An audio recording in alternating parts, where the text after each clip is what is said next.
ॐ परं तत्त्वाय नारायणाय गुरुभ्यो नमः। ॐ परं तत्त्वाय नारायणाय गुरुभ्यो नमः। आप सभी को जय श्री गुरुदेव। जय गुरु।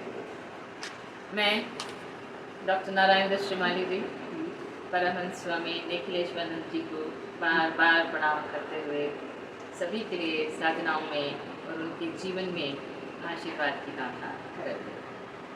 आज फिर हमारे साथ मंजू जी हैं और एक अत्यंत विशिष्ट साधना हम लेकर आपके सामने उपस्थित हुए हैं। जिन लोगों को ऐसा लगता है कि गुरु से संबंधित साधनाएं हमें संपन्न करनी चाहिए और वो भी बहुत उच्च कोटि की, तो ये साधना उन्हीं लोगों के लिए है। ये साधना है गुरु प्राण स्थापन प्रयोग। एक्चुअली गुरुजी ने इस पर दीक्षाएं भी दी हैं और बहुत सारे मंत्र और बाकी साधनाएं भी दी हैं, लेकिन फिर भी हमारे कमेंट्स में बहुत सारे लोग गुरु हृदय स्थापन, गुरु प्राण स्थापन प्रयोग के लिए पूछते रहते हैं।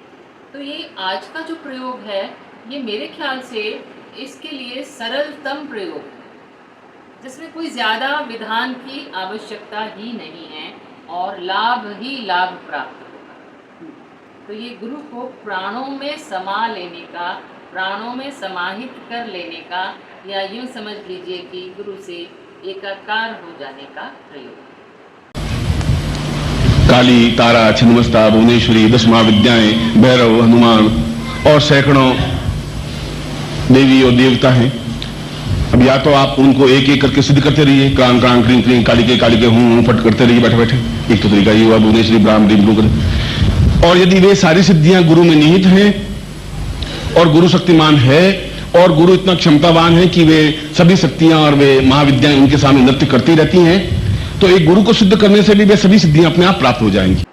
मंजू जी, आप थोड़ा सा डिटेल में दर्शकों को बताएं। संगीता जी, पूर्णता और साधनाओं में सफलता पाना, गुरु के व्यापक स्वरूप को समझना कोई छोटी और आसान बात तो नहीं है।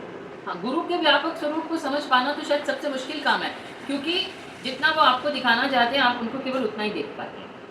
गुरु को प्राणों में स्थापित करने से गुरु के तेज के अंश को हम अपने अंदर स्थापित करते हैं। अब गुरु का तेज, गुरु की ओजस्विता, गुरु की तेजस्विता, मतलब ये कितनी उच्च कोटि की बात है कि जो चीज़ हम अपने अंदर उत्पन्न नहीं कर सकते वो हमको गुरु से प्राप्त हो रही है। गुरु के तेज को अपने अंदर समाहित करना मतलब गुरु को अपने अंदर आत्मसात कर लेना, ये छोटी चीज़ नहीं है।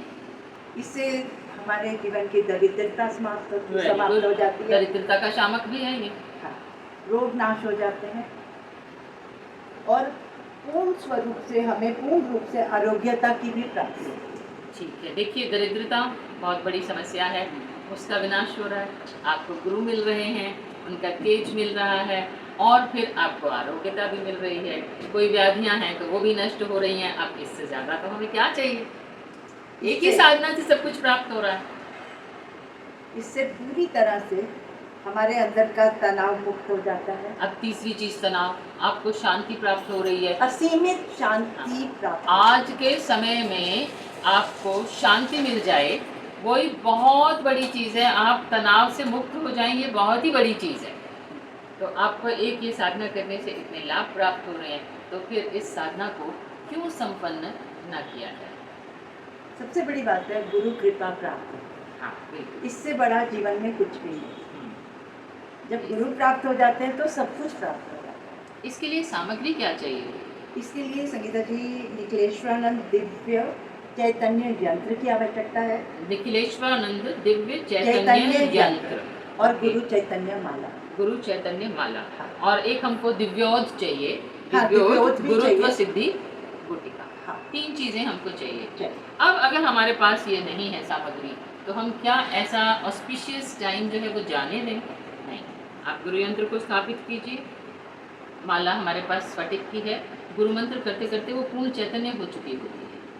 और दिव्योध गुटिका, अगर हमको ये नहीं प्राप्त हो रही है तो एक सुपारी लें, सुपारी पर मौली बांधे और उसको दिव्योद गुटिका गुरुजी के चरणों में कहकर मानकर रख दो बस। और कुछ इसमें विधि विधान? इसमें संगीता जी 7 पाठ 11 दिन तक रोज करना। 11 दिन तक 7 पाठ हमको हर रोज करने हैं। इसे किसी भी गुरुवार से शुरू किया जा सकता है। और इसमें एक विधान है, पीली धोती, पीला आसन, पीली गुरु चद्दर और उत्तर दिशा। अच्छा, पीली धोती, पीला आसन, उत्तर दिशा और गुरु चद्दर तो है ही। वो है। ठीक है। और कुछ समय का? प्रातःकालीन साधना है।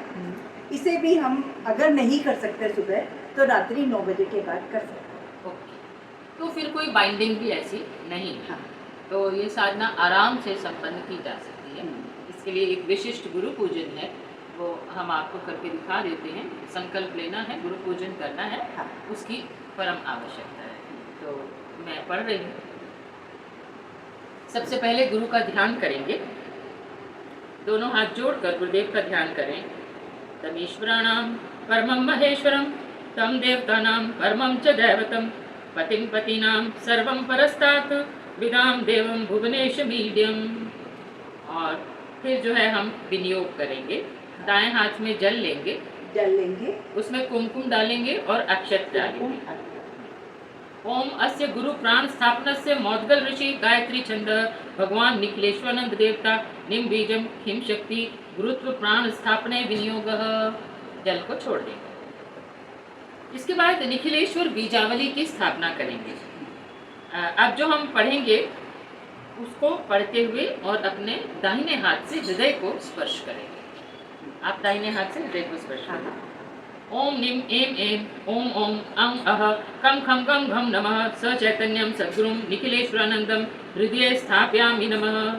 ओम निम डम चम छम जम झम यम टम ठम डम ढम नमः स दीर्घम सद्गुरुं निखिलेश्वरानंदम हृदये स्थापयामि नमः। ओम निम मम यम रम लम वम शम शम सं हम लं क्षम नमः स शक्तिकं सद्गुरुं निखिलेश्वरानंदम हृदये स्थापयामि नमः। अब हम संकल्प लेंगे। दाहिने हाथ में जल लेकर ओम विष्णु विष्णु विष्णु अमुक गोत्रोत्पन्न हम अमुक शर्माहम गुरु प्राण स्थापन निमित्तम अस्य सहस्त्रनाम स्तोत्रस्य यथा संख्यम पाठम अहम करिष्ये। जल को भूमि पर छोड़ देंगे। अब हम यंत्र की स्थापना करेंगे। अपने सामने, अपने इस बिल्कुल सामने तांबे की प्लेट लेंगे, उसमें कुमकुम से स्वस्तिक बनाएंगे और उस पर जो है हम यंत्र को स्थापित करेंगे। यंत्र के दाईं तरफ हम गुटिका को स्थापित करेंगे। गुटिका नहीं है तो सुपारी को स्थापित करेंगे और बाईं तरफ हम गुरु चैतन्य माला को स्थापित करेंगे। उसके बाद हम गुरु पूजन प्रारंभ करेंगे। ओम निम इदम गंगा जलम स्नानम समर्पयामि श्री गुरुवे नमः। गंगा जल से स्नान करा के पोंछ करके यंत्र पर स्थापित कर देंगे। ओम निम इदम गंधम समर्पयामि श्री गुरुवे नमः। गंध जो है हमको उनको सेंट जिसको हम कहते हैं वो लगाना है। गंध से उसको इत्र भी कहते हैं, इत्र लगा सकते हैं। ओम निम इमम अक्षतम समर्पयामि श्री गुरुवे नमः। ओम निम एष धूप समर्पयामि श्री गुरुवे नमः। ओम निम एष दीप समर्पयामि श्री गुरुवे नमः। ओम निम इदम सोमकर्णम नैवेद्यम निवेदयामि श्री गुरुवे नमः। दूध से बना कोई भी नैवेद्य समर्पित करें। इसके बाद हम श्रद्धा पूर्वक प्रार्थना करेंगे। ओम अखंड मंडलाकारं व्याप्तं येन चराचरं तत्पदं दर्शितं येन तस्मै श्री गुरुचरण कमलेभ्यो नमः। इसके बाद हम गुरु चैतन्य माला से एक माला मंत्र जप करेंगे और मंत्र है ओम निम निखिलेश्वराय ओम नमः, ओम निम निखिलेश्वराय ओम नमः, ओम निम निखिलेश्वराय ओम नमः। एक माला जो है हम इसका मंत्र जाप करेंगे और फिर इसके बाद हम जो श्लोक हमको दिए गए हैं उनका उच्चारण करेंगे। 7 पाठ 11 दिन। अथ श्री निखिलेश्वर सहस्त्रनाम द्वितीयाध्याय प्रारभ्यते। चिन्त्येश्वरः चतुर्वेदः चारुहासश्च चिन्मयः चर्चितः चन्द्रवदनः चारुदन्तः चतुर्थगः चारुदत्तः चित्रलीलः चित्रगन्धश्च चित्रधी चिन्तामणि चित्रमाली चन्द्रः चारुकोपनः चिरन्त्राता चिकीर्षुश्च चेकितानः चिकित्सकः चोक्षः चिरन्तनो गेयः छान्दसः छात्रलाभद जगद्गुरु जगन्नेता जगदन्तः जनार्दनः जयनेश्वरश्च जिष्णुः जगन्मङ्गलदायकः जगज्येष्ठः जितामित्रः जातवेदः जितेन्द्रियः ज्योतिमांश्च जितक्रोधः जगज्जाड्यविनाशिनः जगज्जेता जगद्देतु जोधपुरमणिस्तथा चन्द्रमौली चक्रवर्ती चामीकर दीप्तिवत् प्रभ तत्त्वगर्भः तत्त्वदाता तपः पूतः त्रिलोचनः तन्त्रेश्वरश्च तपनः त्रिलोकात्मा त्रयीमयः तरणेश्वरश्च तरुणः तप्तकाञ्चन सन्दृशः तपोमूर्तिश्च तत्पुरुष त्रिगुणाकार एव सः तपस्वी तापहर्ता च तारकज्ञानमण्डितः जराजन्महरश्चैव जगदीशः जगन्मृडः तीक्ष्णस्तु तीर्थवत् पविता दत्तसौख्यः दयार्णवः दुर्मर्षणः दक्षः दर्पः दर्पदा तथा त्रयी तत्त्वरहो वेत्ता तीर्थङ्करश्च तात्विकः तुङ्गः तृप्तः तुरीयश्च त्रैलोक्यमोहनस्तथा ताक्षिकः तान्त्रिकश्चैव तापसः तार्किकस्तथा तेजोमयः त्रपिष्ठुर्वै त्रैविष्टपश्च तीर्थकः दण्डकारण्यनिलयः दुष्टदैव विद्यातकः दाता दृष्टा दमोपेतः दानवान्तक एव सः दिव्येश्वरः दिव्यमाली द्विजेशः दिव्यभूषणः दिव्यवर्णः दिविष्टः दुराधर्षः दुरासदः दीनबन्धुः दीप्तवदनः दीक्षादक्षश्च दुर्जयः देवेश्वरश्च देवश्री देहेशः दुरतिक्रमः दीक्षकः दीक्षितः दाल्मिः दक्षिणीयश्च दिव्यवाक् देशिकः दैवविच्चैव द्राघिष्टः देवलस्तथा दुरोदरस्य दहनः द्रुतबुद्धिः दीनवत्सलः देववन्द्यः देवतुल्यः दुर्गतिदमनस्तथा दुर्दहनः दक्षिणामूर्तिः दिव्यदेहधरोऽपि यः दत्तमुक्तिः दयामूर्तिः देहशुद्धिविधायकः दिवाकरश्च दैवज्ञः दिव्यदृष्टिदयाधनः दारिद्र्यदुःखदहनः दुष्टविद्रावणक्षमः देववर्गः दीप्तियुक्तः द्वन्द्वतापनिवारकः दिव्याम्बरः द्वैतहीनः ध्यानावस्थितचेतसः नारायणो नित्यरम्यः नित्यमुक्तः निरञ्जनः निरामयश्च निर्वद्यः निर्विकारः निर्त्रपः निर्मलः नवरत्नाढ्यः नवनीतप्रियस्तथा नक्षत्रमाली निर्भिन्नः नरचित्तप्रमोदकः नरोत्तमः निर्विकल्पः नवनाथ महेश्वरः नवद्वारपुराधीशः नवदुर्गानिषेवणः नित्यतृप्तः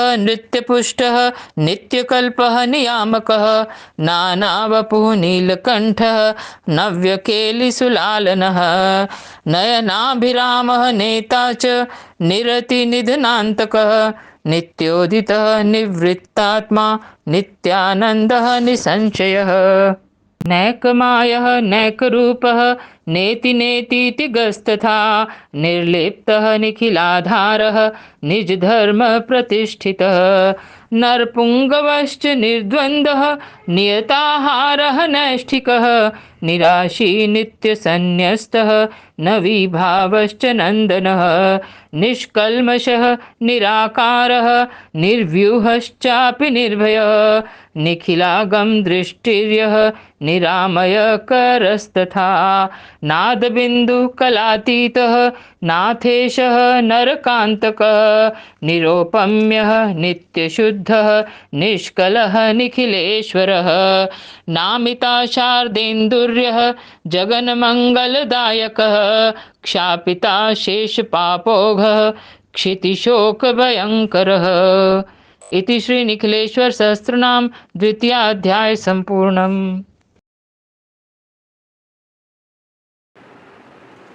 जब हमारी साधना संपन्न हो जाए तो लास्ट में हम जो हमारी सामग्री है उसको जल में प्रवाहित कर कर दें और इसके बाद हम बिल्कुल तनाव मुक्त और शांति प्राप्त कर लेंगे। ये गुरु हृदय स्थापन प्रयोग था। इसके साथ ही हम आप सभी को जय गुरुदेव कहते हैं और हम ये आशा करते हैं कि आप इस साधना को अवश्य संपन्न करें। जय श्री सद्गुरुदेव।